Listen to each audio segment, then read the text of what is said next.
Bueno, quería agradecer, ¿no?, a la Fundación Vivo Sano, ¿no?, el que me haya invitado a poder estar aquí, ¿no? Y bueno, realmente conocí a José María gracias a Enric y bueno, pues también contactó conmigo y quiso venir a verme, ¿no? Y esto era el mes de agosto, ¿no? Y le comenté, bueno, pues ya nos veremos en septiembre, cuando vaya a Madrid. Me dice, no, no, no, quiero que sea allá. Y digo, es que estamos en Sevilla, a 45 grados. Y dice, no, no importa, allí estoy, ¿no? Y bueno, pues ahí empezó esta andadura, ¿no?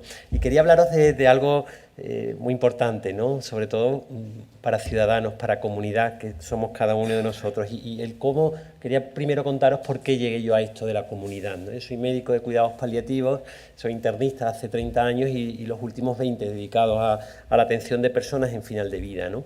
Y os voy a contar la historia, una pequeña historia de José Antonio. José Antonio, un hombre joven de 45 años, que vivía en una casa muy humilde en la dehesa de Extremadura, muy cerquita de Badajoz, en un pueblo de Badajoz. José Antonio, bueno, pues se dedicaba a criar ganado, ¿no? Gallinas, pavo, ovejas.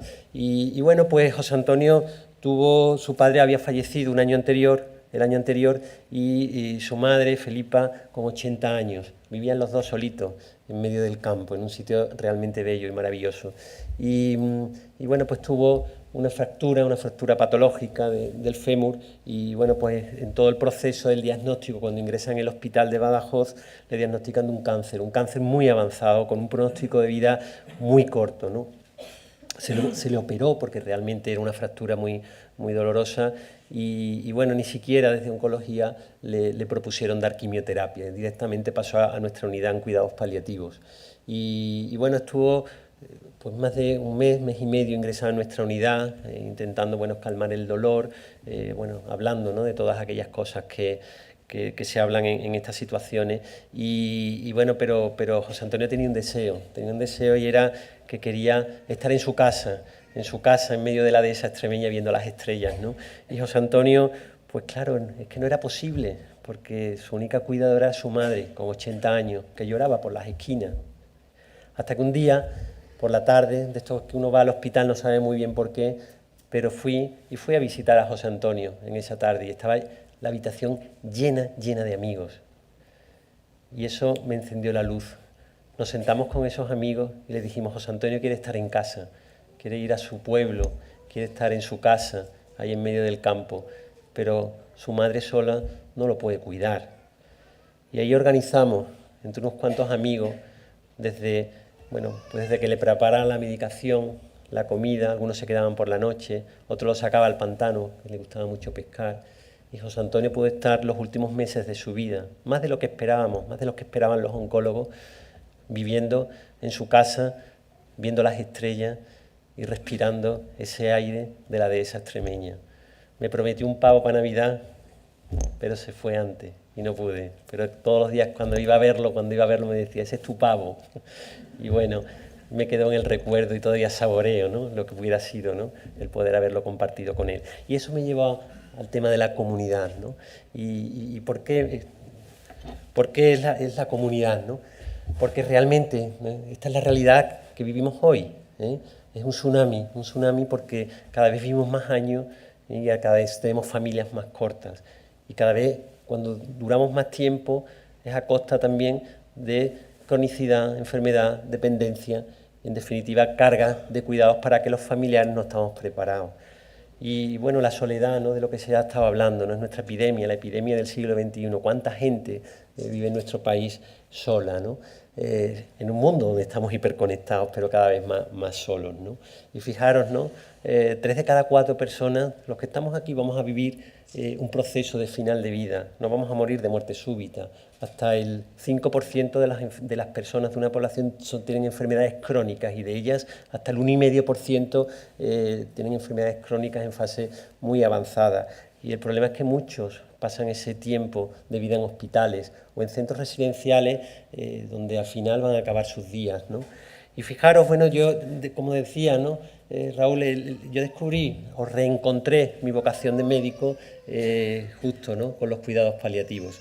El problema es que, ¿por qué surgen los cuidados paliativos? Los cuidados paliativos surgieron en los años 60 con Cicely Saunders, una médico, enfermera, trabajadora social, que vio cómo se mandaban a los enfermos de cáncer, desahuciados, a morir a casa con dolor. Y ella, bueno, pues hizo un movimiento, el movimiento hospice, el movimiento de cuidados paliativos, porque surgieron en respuesta a esa necesidad de ese momento, ¿no? Y claro, pero esto también nos ha llevado, nos ha arrastrado, ¿no?, a los cuidados paliativos con ese estigma que tenemos que ir rompiendo poco a poco, porque ya no hablamos de enfermedades de cáncer, de enfermedad terminal, hablamos de enfermedades crónicas en fase avanzada, ya no hablamos de tiempo de vida, hablamos de necesidades que tienen esas personas con enfermedades avanzadas y cómo abordarlas, ya no hablamos de una dicotomía o curativo o paliativo, sino hacemos una atención cada vez más sincrónica, compartida, incluso con tratamientos activos, para lo cual es muy importante no recibir esa atención fragmentada, sino más bien coordinada, donde ponemos en el centro de atención a la persona,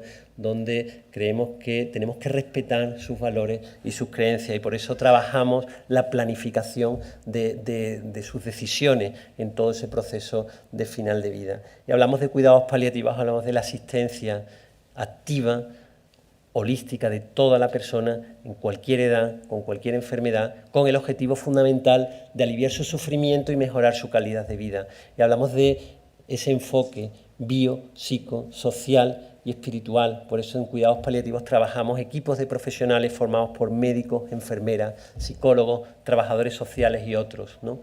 Fundamentalmente, nuestra mejor herramienta, o de la que nos consideramos que todos los días tenemos que aprender, es la comunicación, porque intentamos hablar con esa persona que está en ese proceso de final de vida, con sus familiares, y sobre todo para intentar ayudarles en la toma de decisiones tan importantes en esta fase de la vida, ante cuestiones si quiero hacer qué tipo de tratamiento o qué tipo de prueba diagnóstica, ¿no? Y bueno, ya no solamente nos dedicamos a esos últimos días de vida, a ese último mes de vida, aunque decía Cicely Saunders que el momento en el que fallece una persona es lo que queda en el recuerdo de las personas que le acompañaron en ese momento, ¿no? Por eso es importante atender ese final, pero también tenemos, para poder trabajar todo ese enfoque biopsicosocial y espiritual, necesitamos crear una relación de confianza con el paciente y con los familiares, y para eso se requiere tiempo, ¿no? Y tenemos que trabajar, por supuesto, con la familia, pero también con la comunidad, que es lo que vengo hoy a hablar, y con esa atención compartida y continua. Paliativos no somos una secta que estamos ahí apartados en el sistema sanitario. Tenemos que compartir cada vez más con otros profesionales de la oncología, de la medicina interna, de la medicina familiar y comunitaria, con enfermería, con el trabajador social y, por supuesto, también con la comunidad, ¿no? Porque, en definitiva, lo que creemos firmemente es que alrededor de la persona, ese centro de atención de la persona, tenemos que crear redes de cuidados. Y fijaros en ese círculo, lo lejos que estamos los profesionales. Yo cada vez estoy más convencido, después de 20 años atendiendo a personas, acompañando a personas en este proceso final de vida, que esto no es cuestión solo de médicos, de enfermeras, de psicólogos, sino es cuestión, sobre todo, de cada uno de nosotros como ciudadanos, como personas que tenemos en nuestro entorno a nuestra familia, pero también a nuestros amigos, a nuestros compañeros de trabajo y a nuestra comunidad. Y de eso os vengo a hablar, ¿no? Porque al final, si yo os hiciera esta pregunta, si enfrentáramos ese momento de final de vida, ¿cuántas personas creéis que podrían cuidaros, ¿no? ¿2, 3 personas? Bueno, ahora os voy a contar. Y hablar de comunidades compasivas, ciudades compasivas, es hablar de Alan Kelleher, que fue probablemente la primera persona que escribió ese libro, ¿no? Compassion Cities, del año 2004, y donde fundamentalmente lo que trataba es de hacer ese movimiento ciudadano de comunidades que tomen responsabilidad en cuanto a su propia salud, pero también cuando llega esa enfermedad y esa fase final de vida. Con estos puntos clave: la sociedad como impulsora del cambio, la compasión como eje transversal, impulsando redes comunitarias alrededor de la persona enferma y de sus familiares. La compasión, entendida no como en castellano muchas veces pensamos, ¿no?, que es ese sentimiento de lástima, ¿no? Cuando no, la compasión es qué me mueve a mí para ayudar en el sufrimiento de esa persona, y sobre todo yo digo que es un verbo, es una acción, ¿no? Estoy aquí, ¿en qué puedo ayudar? Y quiero hacerlo. para aliviar ese sufrimiento, ¿no? Esos componentes, ¿no?, que tiene la compasión, ¿no?, de esa apertura, esa sensibilidad, ese resonar emocionalmente con la persona que sufre, pero también esa disposición a actuar y no quedarme solo en la pena, en la lástima, sino decir, aquí estoy, te quiero ayudar y vamos a intentarlo, ¿no? Porque desde la mirada compasiva, aquella que hace que el otro adquiera su dignidad cuando es mirado, ¿no? Y crear redes, comunidades de personas que se coordinan, que comparten, que intercambian esos conocimientos, experiencias y recursos, como el proyecto, ¿no?, que desde la Fundación Vivo Sano nos están también presentando, fundamentalmente con esto, para ver cuántas personas de nuestro entorno están alrededor para poder ayudar en formar parte de esta red. Cuidados, compasión, comunidad, y lo hacemos ¿cómo? A través de la concienciación, de la capacitación y de la creación de redes. Cualquiera de nosotros puede ayudar en desahogo emocional, en acompañamiento, en entretenimiento, en cuidados, en actividades de la vida diaria o a través de las artes, ¿no? Y bueno, esto es un movimiento, las ciudades compasivas, un movimiento internacional. Él es Suresh Kumar, en Kerala, en la India, probablemente el movimiento más importante de comunidades compasivas, pero también en Irlanda, en el Reino Unido, en Canadá y por supuesto también aquí en España, con un proyecto que estamos desarrollando desde la Fundación New Health que se llama Todos Contigo, ¿no? Y donde estamos desarrollando estos proyectos en Sevilla, en Badajoz, donde yo desarrollo mi actividad profesional, pero también en otras ciudades de España y en ciudades en Latinoamérica, ¿no? Fundamentalmente estos son los pasos que seguimos: sensibilización primero a la sociedad, dar visibilidad de este problema, pero también capacitando a los ciudadanos en cómo cuidar mejor. Y además ya estamos actuando en red, como ahora os contaré, fundamentalmente en la ciudad de Sevilla, y cómo además estamos evaluando estos resultados para ver cómo realmente se ayudan a esos pacientes y a sus familiares, ¿no? Y primero lo que hacemos ahora mismo en Sevilla, estamos actuando en dos barrios, en el barrio de la Macarena y en el barrio de San Pablo, ¿eh? Y fundamentalmente identificamos, hacemos una red de cuáles son los agentes clave, cuáles son las fuerzas vivas de ese barrio. Evidentemente desde el ayuntamiento, desde los servicios sanitarios, los servicios sociales, pero también los institutos, los centros educativos, las empresas, los colegios profesionales, las sociedades científicas y en Sevilla, como no es de otra manera, las hermandades, ¿no? Como sabéis, la Semana Santa es uno de nuestros recursos más bonitos, ¿no?, de la ciudad. Y bueno, pues hacemos campañas de sensibilización a través de redes sociales, a través de los medios de comunicación convencionales y hacemos eventos masivos en la ciudad, ahora os presentaré algunos. Pero también actuamos directamente en esa fuerza, en esos agentes claves, ¿no? Y nos vamos a institutos, nos vamos a colegios, nos vamos a centros residenciales, a centros de salud, a hospitales, para hablar de todo esto, ¿no?, de lo importante. Y fijaros ahí, bueno, pues desde la ruta de la tapa que hicimos, la tapa contigo, y nos fuimos por muchos bares del casco antiguo, bueno, pues cada bar diseñó una tapa para sensibilizar a la sociedad y sobre todo esto. Se creó el corazón de los cuidados allí en la Plaza de España. O, por ejemplo, se hicieron con mujeres que bailaban flamenco, y cómo a través del lenguaje de las manos, lo bonito que es el flamenco, cómo enseñaron a los niños la importancia que es el cuidado a través de las manos. Y los churros contigo, ayer se realizó uno, era un churro por un consejo de cuidado, ¿no? Cuidados donde dicen la gente que en estas situaciones hay que pedir ayuda, hay que repartir tareas, hay que cuidarse también el cuidador para poder cuidar bien, hay que escuchar sin opinar, sin juzgar y por supuesto no perder la paciencia, porque también se hace. Y ahí nos dan un montón de consejos y hacemos los que llamamos descafé, vamos a cafetería y se reúnen personas para hablar, para romper el tabú sobre la muerte y sobre el sufrimiento.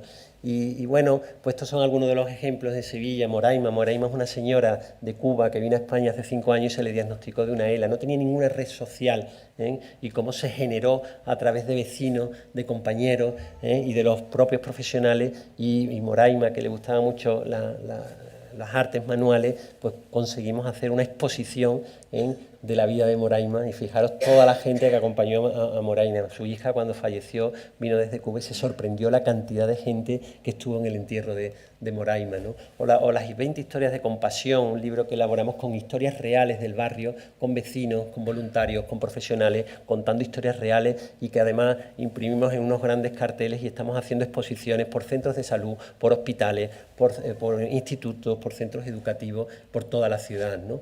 Y bueno, esto es Badajoz. en Badajoz también hemos desarrollado, bueno, pues desde lo que llamamos nosotros generalmente siempre cada año lo dedicamos a algún sentido. El primero fue el del tacto, lo importante que es las manos, el tocarnos, el abrazarnos, y lo hicimos a través de las lanas. La lana, como sabéis, tiene un tacto y creamos redes de lana en la ciudad, o por ejemplo a través de la música, y sacamos a la Orquesta de Extremadura para que los propios ciudadanos vieran cómo a través de la música se puede acompañar y cuidar a estas personas, o a través de las artes. Nos fuimos a hablar con todos los directores de los centros residenciales de la ciudad y los sacamos con jóvenes universitarios para pintar y cómo hacer ese encuentro, ¿no?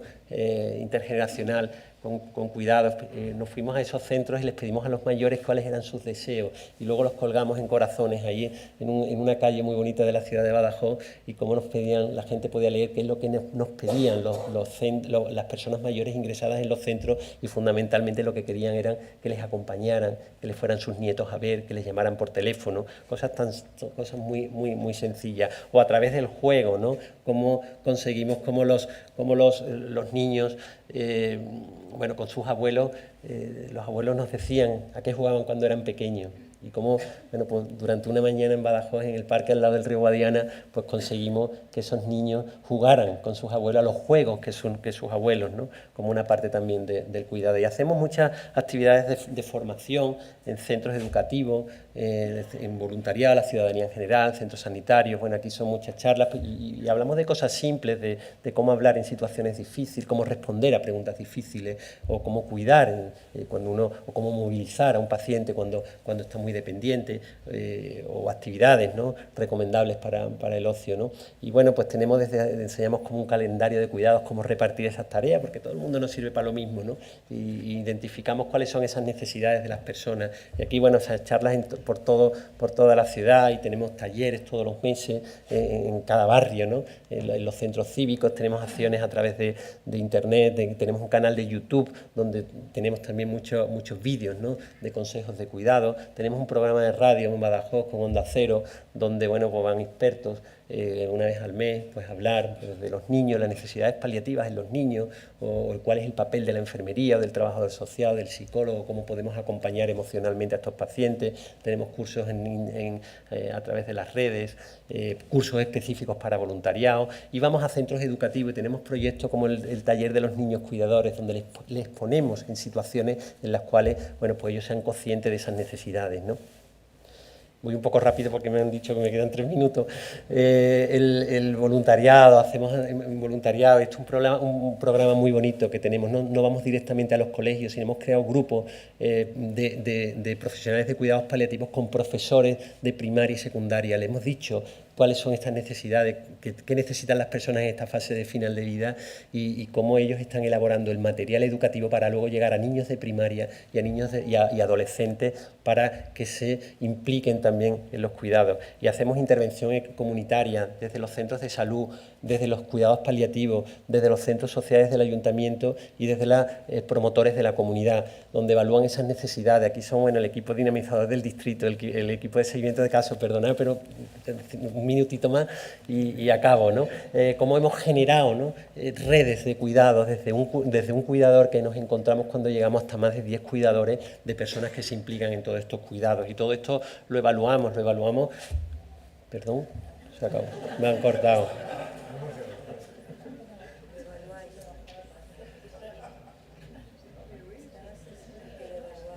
Lo evaluamos, sobre todo hemos demostrado cómo disminuye la sobrecarga del cuidador, hay mucha mayor satisfacción de las personas, ¿no? Que están alrededor, las personas que cuidan también se sienten bien y se implican, ¿no?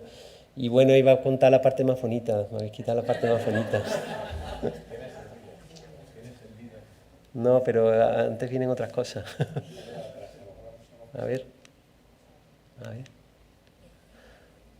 Bueno, voy un poco rápido, porque fundamentalmente ya termino, ¿no?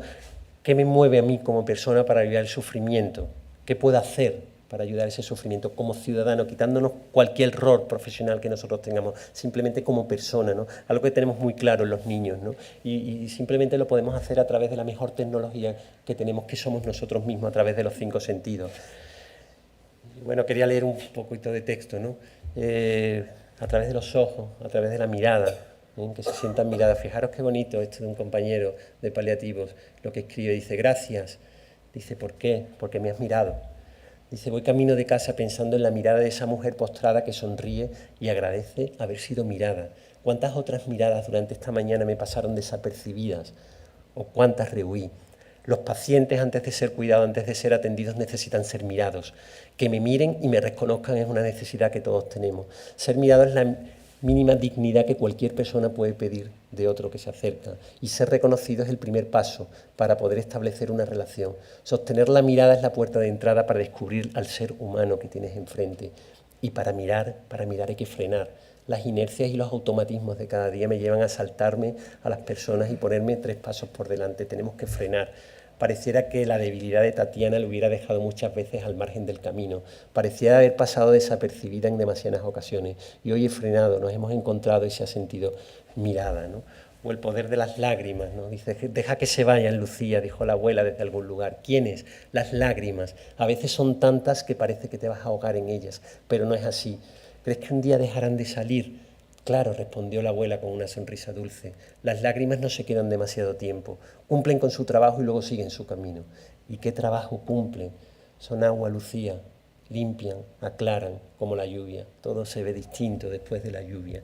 Tenemos que llorar juntos porque son situaciones y no podemos llorar cada uno separados, por eso es tan importante, pero también la risa, la sonrisa que hace que le muestre tú me interesas, ¿no? O la escucha, ¿no? Yo, no esto, ¿no? Porque dice, no le pidas a una persona que sea fuerte cuando no lo puede ser. No le aconsejes que no llore porque las lágrimas son parte de su dolor. No lo empujes a que contenga sus emociones porque sería agregarle una mayor carga. Acompañarle en el sufrimiento no significa darle ánimo para quitarle su pena. El silencio muchas veces es tocar el alma del que está sufriendo. Por eso si no vas a decir una palabra más bella que el silencio, calla. Y la música, y me vais a permitir un vídeo muy bonito de un compañero de Málaga. ¿Y quién me habla? ¿Quién habla? No. ¿Dónde está la niña? ¿Dónde está la niña? ¿Dónde está la niña? No lo digas ahí, no lo digas ahí. No lo digas ahí. Tengo que llegar. Para que manches tú.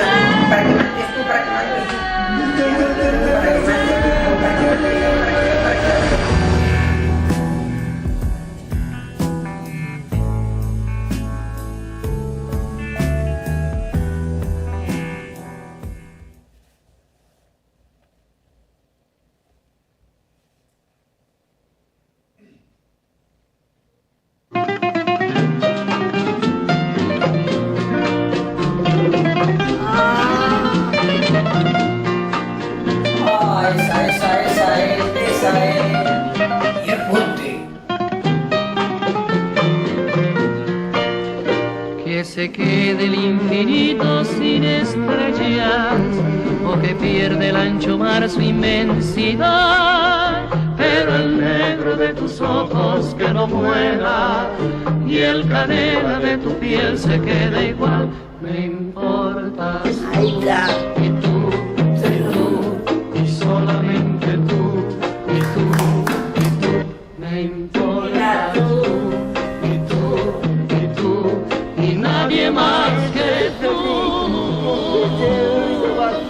Ojos negros, piel canela que me llenan. Qué bonito, María. Me importas tú y nadie más que tú. Very well. Vamos con la música otra vez.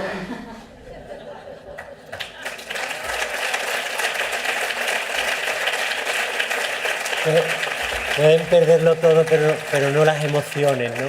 Y bueno, para terminar, bueno, el tacto, como decía antes, los abrazos, los besos, y quería terminar, ¿no?, con una poesía, ¿no? Fue el tema del tiempo. Bueno, como decía, ¿no?, Carl Jung, conozca todas las teorías, domine todas las técnicas, pero al tocar un alma humana sea simplemente otro alma humana.